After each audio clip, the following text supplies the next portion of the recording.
Hello everyone, तेज मंत्रा में आप सभी का स्वागत है। फिर से एक बार कैसे हैं आप सब लोग। आज हम संधि को आगे से जानेंगे। लास्ट क्लास में हमने डिस्कस किया था स्वर संधि के बारे में। संधि क्या है, संधि कितने प्रकार की होती है, ये सब हमने आपको बताया था। जैसे हमने बताया था कि संधि क्या है, दो वर्णों के मेल को संधि कहते हैं। जैसे हमने मिला दिया ए धन ए बराबर बड़ा, ठीक है। दो वर्णों के मेल को संधि बोलते हैं और दो शब्दों के मेल को हम समास बोलते हैं। तो ये काफ़ी बार डेफिनेशन आ जाती है कि दो शब्दों के मेल को क्या बोला जाता है। दो शब्दों का मेल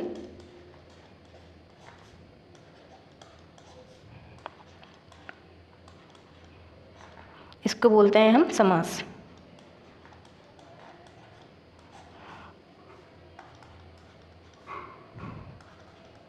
और दो वर्णों के मेल को बोलते हैं संधि।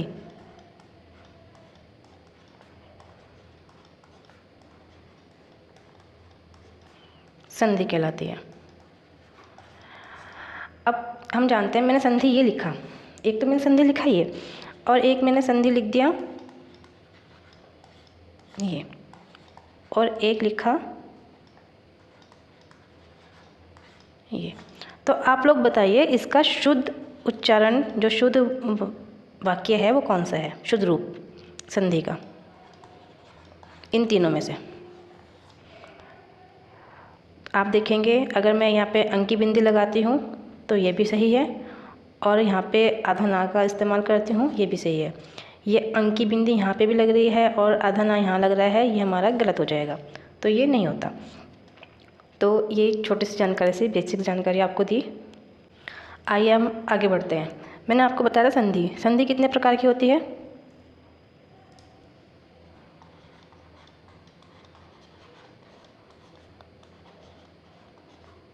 संधि के प्रकार, संधि होती है आपकी तीन प्रकार की।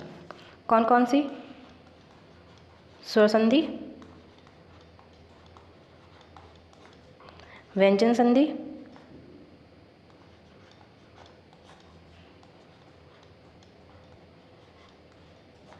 और थर्ड आपकी विसर्ग संधि।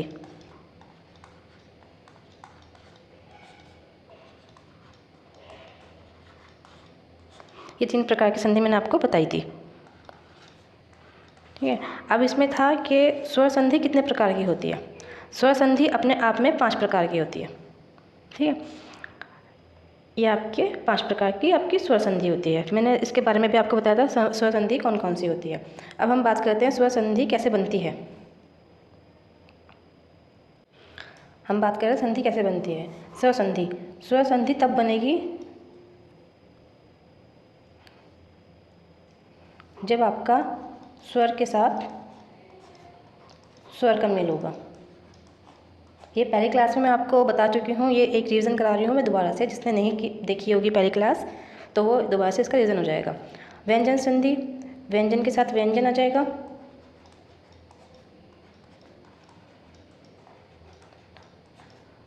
स्वर के साथ व्यंजन आ जाएगा।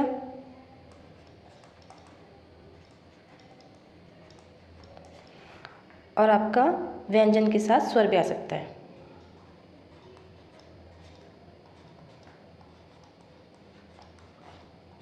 ठीक है। ये होता है। अब आपकी रहेगी विसर्ग संधि। विसर्ग संधि कैसे बनती है, पहले तो हमें जान लेते हैं विसर्ग किसे कहते हैं। विसर्ग कहते हैं हिंदी में इन दो डॉट्स को। ये संस्कृत से लिया गया है, संस्कृत क्योंकि इसकी माता है तो वहाँ से ये यहाँ पर आ गया। इन दो डॉट्स को विसर्ग कहते हैं हम। इसके साथ अगर कोई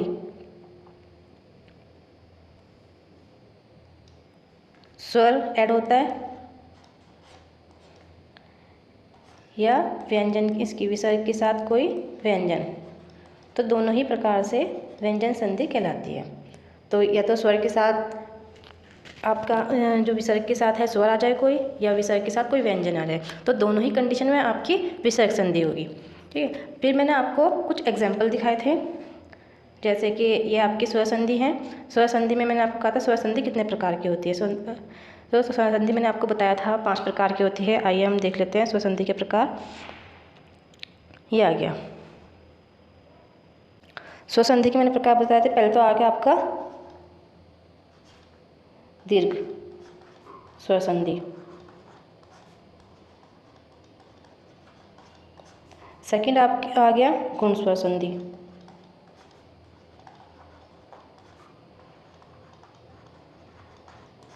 थर्ड आ गया आपका वृद्धि स्वर संधि। फिर फोर्थ आपका आ गया यण स्वर संधि। फिर नेक्स्ट अयादि एंड लास्ट अयादि स्वर संधि। तो मैंने इसको आपको पहचान भी बताई थी। इसकी पहचान क्या होती है? दीर्घ में अगर आप दीर्घ की बात करें तो इसमें आपका आता है बड़ा, बीच में देखेंगे अक्षर के, बड़ी ई और बड़ा ओ, ये मैंने आपको पहचान बताई थी। गुण में जो दूसरे के साथ मिलके गुण बना लेता है, जैसे कि ए, ओ, अर। वृद्धि, वृद्धि से पता चल रहा है कि इसमें वृद्धि हो गई है, बड़ी ई हो जाएगी, बड़ी ओ हो जाएगी जी। और आपकी यण संधि आ गई। यण संधि में आपका यार अलावा यानी कि अंतस्थ व्यंजन,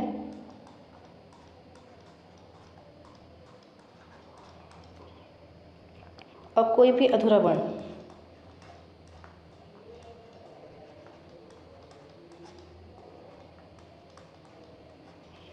अयादि में क्या होगा? अयादि में आपका यार अलावा आएगा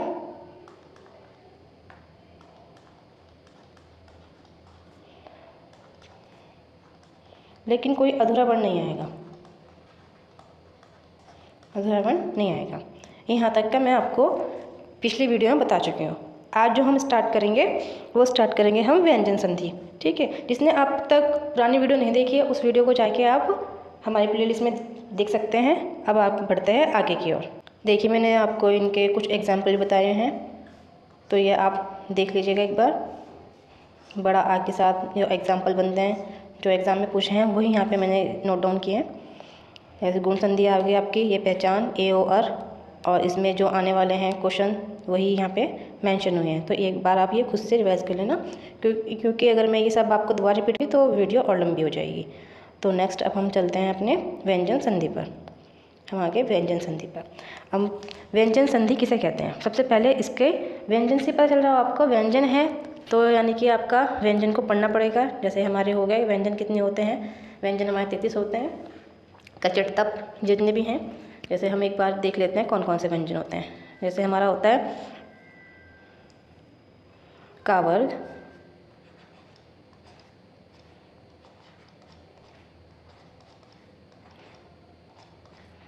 कचट तप बोलते हैं इसको। का वर्ग में आ जाएगा आपके जितने भी आपके का के फैमिली के होंगे, जैसे क, ख, ग, घ, अंग। नेक्स्ट च, छ, ज, झ, इय। ट, ठ, ड,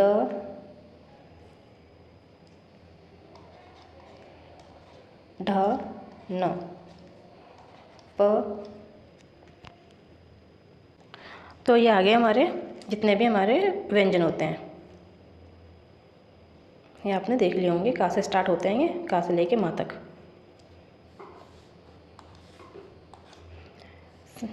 संख्या में ये 25 होते हैं।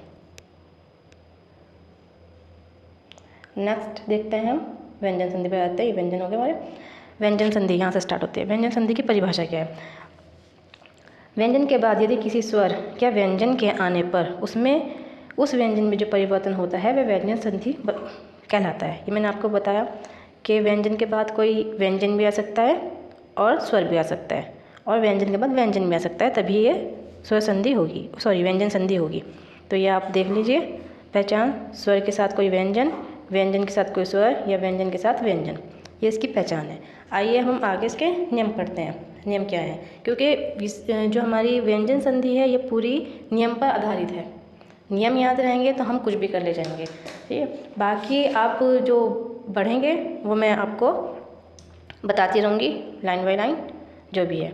आइए हम पहला नियम इसका देख लेते हैं। पहला नियम क्या है, वर्ण का तीसरे वर्ण में बदल जाना। तो वर्ण का पहला वर्ण क्या है, क च ट प। इसका या कोई भी आपका जो हो या ल व, तो वो किस में बदल जाएगा, उसी वर्ग के तीसरे अक्षर में बदल जाएगा। जैसे इसका क च ट तप का कौन सा हो जाएगा, तीसरा अक्षर ग।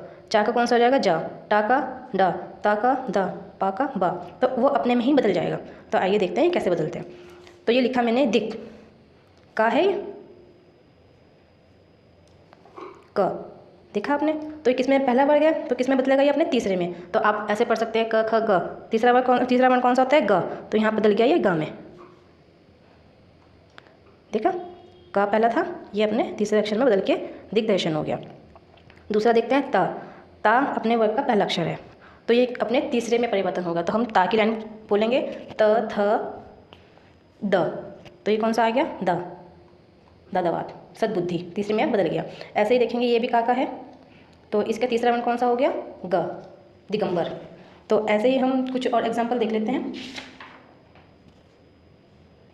जैसे मैंने यहाँ पे लिखा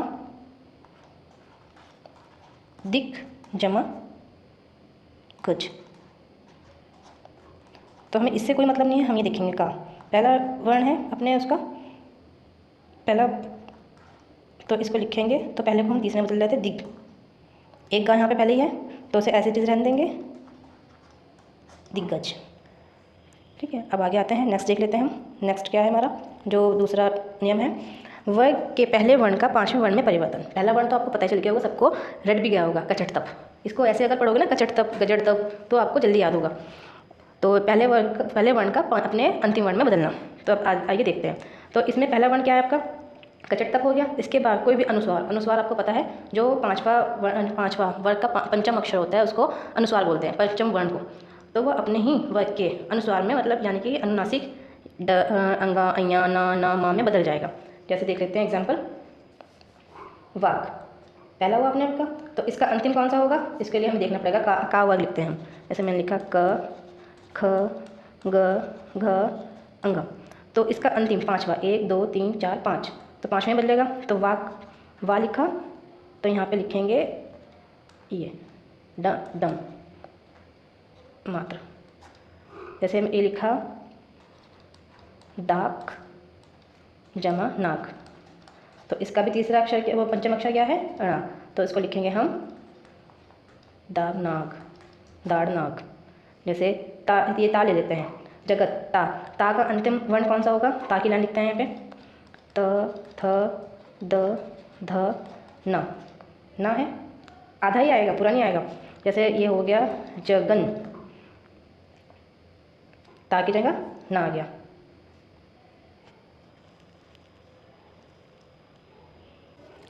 तो यहाँ पे आ गया आपका ता, तो ये जो ता था ना बदल गया, एक ना पहले का ही है, यहाँ पे ना लिखा, नाथ, जगन्नाथ, ऐसे हो गया। अब हम तीसरे उस पे आते हैं, तीसरे नियम पे, छा संबंधित नियम। जैसे यदि किसी स्वर के बाद छा वर्ण आ जाए तो स्वर और छा के बीच चा जोड़ दिया जाएगा। जैसे देखते हैं हम यहाँ पे उदाहरण दिया हुआ है, स्वर क्या है, ई आया, यहाँ से जब लेंगे छोटी ई आ गया, ठीक है। और क्या बोला, छा आया, तो छा के बीच में क्या जोड़ देंगे, चा जोड़ देंगे। तो यह लिखेंगे हम परिच्छेद। इस छा की जगह हमने क्या जोड़ दिया, चा। ऐसे छत्र छाया, तो छत्र आ गया, छत्र लिख के छत्र, इस दोबारा से छा आया, तो इसके चाल बना के इसको छाया बना देंगे, छत्र छाया। जैसे ये आता है, बहुत बार ये पूछा गया है, अनुच्छेद, अनु धन छेद, तो अनु लिखा, छा आ गया, अनु उसके बाद क्या लगाया, आधा चा लगाएंगे और छेद लिख देंगे। नेक्स्ट देख लेते हैं, नेक्स्ट क्या है, ता संबंधी नियम। ता संबंधी नियम भी देख लेते हैं। देखिए ये हमारा है चौथा नियम, यदि ता और दा के बाद चा या छा आए तो इन दोनों के स्थान पर चा बन जाता है। यदि ता हो वर्ण में और फिर चा आ जाए तो ये चा बन जाएगा। एग्जाम्पल देख लेते हैं, जैसे कि उत, ता आया, फिर ता के बाद क्या आया, चा, तो हमें किस में बदलना है, चा में। तो हम लिखेंगे इसको उच्च, एक और चा बना के चारण, तो यानी कि यहाँ पे ता का हमने चा बना दिया। नेक्स्ट देख लेते हैं, सत प्लस चित प्लस आनंद। इसको नोट करके स्टार करके रख लीजिएगा, हज़ारों बार हर परीक्षा में ये पूछा गया है। ऐसी कोई परीक्षा नहीं है हिंदी की जहाँ पे ये सच्चिदानंद का संधि विच्छेद ना पूछा गया हो, और इसको मोस्टली स्टूडेंट गलत करके आते हैं। तो गलत नहीं करना है, आपको देखना है, बस लॉजिक लगाना है, अब इस नियम के अकॉर्डिंग इसको फिट करना है। तो ये नियम तो आपको बताया गया, जहाँ पे ता अदा होगा वहाँ पे चा छा के जाएगा, चा बना देंगे। जैसे कि यहाँ पे आया ता, तो इसका क्या बनाएंगे, ता के जगह चा बना देंगे। तो हम लिखेंगे इसको सच, ये चित, यहाँ भी ता आया, इसका भी चा बना देंगे, चित ता लिख देंगे, द नंद, सच्चिदानंद। नेक्स्ट देख लेते हैं इसके कुछ उदाहरण। जैसे मैंने लिखा यहाँ पे उत धन छेद, तो यहाँ पे ता आया, ता की जगह हमें चा बनाना है, तो इसको बनाते हैं हम। तो ता की जगह हम लिखेंगे चा उत छेद, ऐसे करके। एक और देख लेते हैं, जैसे मैंने लिखा यहाँ पे सत धन चरित्र, तो ता की जगह हमें चा बनाना है, तो लिखा सच, चा पहले से यहाँ पे है, चरित्र, ऐसे ऐसे करके आपको एग्जाम्पल बनाने हैं। नेक्स्ट देख लेते हैं दूसरा टॉपिक, जो है ता और दा के स्थान पर, यानी कि ता के बाद जा और झा आए तो उसको क्या बना देंगे, यहाँ पे हम जा बना देंगे। जैसे मैंने लिखा आपका सत धन जन, तो क्या बन जाएगा इसका, ता के स्थान पे मैंने क्या बोला, अगर इसके बाद जा और झा आए, ता या दा के बाद ये ता आ गया, इसके बाद जा या झा, तो जा आया तो उसको बनाना है झा। तो यहाँ पे लिखा सत, जा बनाना है सज जन, सज्जन। नेक्स्ट देख लेते हैं, ये भी बहुत बार आया हुआ है, स्टार करके रख लीजिएगा इसको। ये है आपका उत धन जबल, और मोस्टली स्टूडेंट्स को गलत करके आते हैं, पता नहीं ऐसा क्यों होता है कि इतना पढ़ने के बावजूद भी आप इजी एक नंबर जहाँ पे आपको इजी मिलने वाला होता है ना, वो आप छोड़ देते हैं अपनी हल्की सी एक लापरवाही की वजह से। मगर आप अब ऐसा नहीं करना है, लापरवाह नहीं होना है बिल्कुल भी, एक भी नंबर हिंदी में तो एटलीस्ट नहीं कटना चाहिए, क्योंकि हिंदी हमारी मातृभाषा है जिसको हम दिन रात सोते जागते उठते बैठते बोलते हैं। तो ऐसा तो नहीं होना चाहिए कि हिंदी में आपके मार्क्स कटने चाहिए। तो अब देख लेते हैं इसका क्या है, ता हमने बताया था कि ता की जगह क्या लग जाएगा, जा, तो इसको लिखेंगे उज, यहाँ पे दोबारा से आधा ही जा आएगा क्योंकि यहाँ पे आधा ही जा है, ज वल, उज्ज्वल। समझ में आया। नेक्स्ट देखते हैं, नेक्स्ट है हमारा ता और था के स्थान पर, यह ता और दा के बाद देखिए, देखिएगा आप सारे जितने नियम हैं ता से स्टार्ट हो रहे हैं और उसके तीसरे वाले वर्ण को हम बदल रहे हैं उसके पहले वर्ण में, ये याद रखना आप, ठीक है। तो जैसे कि इसमें है, इसमें भी ता ही दिया हुआ है, इसमें ता और दा के बाद क्या आ रहा है, ठा या टा या ठा, इसको किस में बदल रहे हैं हम, पहले में बदल रहे हैं, पहले में ही टै में बदल रहे हैं, ठै में तो नहीं बदल रहे, टै में बदल रहे हैं। तो इसके कुछ एग्जाम्पल देखते हैं। जैसे मैंने लिखा सत धन टीका, तो क्या लिखना है हमें, ता के स्थान पर टा, सट, यहाँ पे एक टा पहले ही है तो इसको ऐसे भी लिख देते हैं टीका, सट टीका। नेक्स्ट देखते हैं इसका दूसरा एग्जाम्पल, रहत धन टीका, तो वही लगाएंगे जो मैंने यहाँ पे पढ़ा है। तो व्रत ऐसा कैसे लिखेंगे, सॉरी, ता के स्थान पे क्या लगाएंगे हम, टा, व्रहट, ये एक टा ये रहा, व्रहट टीका, ऐसे। नेक्स्ट आ जाते हैं हम, ता और दा के स्थान पर कौन सा वर्ण आएगा, ये बदलेगा। अगर ये दोनों इसके बाद अड़ा या ढा आएगा तो ये बनेगा अपने पहले वर्ण में, यानी कि डा डमरू में। तो इसका एग्जाम्पल देखते हैं। जैसे लिखा उत धन डयन, तो ता को डा बनाना है, तो ये एग्जाम्पल हो गया उड ड यन। ये ऐसे लिख लीजिए आप या ऐसे लिखिए उड डयन, दोनों ही वाक्य शुद्ध हैं। किसी भी तरह आप शब्द को लिख सकते हैं, ऐसे भी शुद्ध है ऐसे भी शुद्ध है, ऐसे ही। फिर नेक्स्ट नियम पे हम आते हैं, अगला देखते हैं। अगला क्या है, ता दा के बाद अगर ला आए तो ला में बदलना है, ये लिखा हुआ मैंने, ता या दा के बाद ला है तो ला के स्थान पर ला ही आ जाएगा। तो इसका देख लेते हैं, यहाँ पे लिखा मैंने एग्जाम्पल, उत धन लास, बराबर क्या क्या हो गया, ता के स्थान पे क्या है ला, तो यहाँ पे लिखा उल, यहाँ पे ला है उल्लास। Got it. सेकंड, जैसे मैंने यहाँ पे लिखा उत धन लेख, तो हम क्या लिखेंगे उल लेख। तो इतनी बात आपको समझ में आनी चाहिए। देखिए नेक्स्ट अंक है ता दा के बाद अगर शाह शलजम वाला आता है तो उसको चा में हम परिवर्तन कर सकते हैं। जैसे इसका एक उदाहरण है सत धन शासन, बराबर हो गया ता की जगह क्या लगाना है चा, सच और शाह की जगह छा, सच छा सन।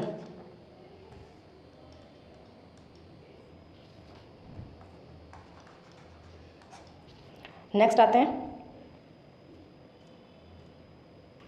नेक्स्ट देखते हैं जैसे ता के बाद अगर हा आता है तो उसको ता में बदल देते हैं, और अगर दा के बाद हा आता है तो उसको धा में बदल देते हैं। जैसे इसका एग्जांपल देख लेते हैं। मैंने लिखा तत् जमा हित, इसका हो जाएगा तदित।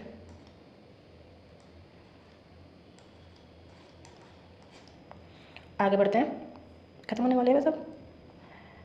नेक्स्ट देखते हैं इसका अगला नियम। अगला नियम क्या है, नियम नंबर 5। अब तक ये इसके उदाहरण चल रहे थे, नियम नंबर हम 5 देखते हैं।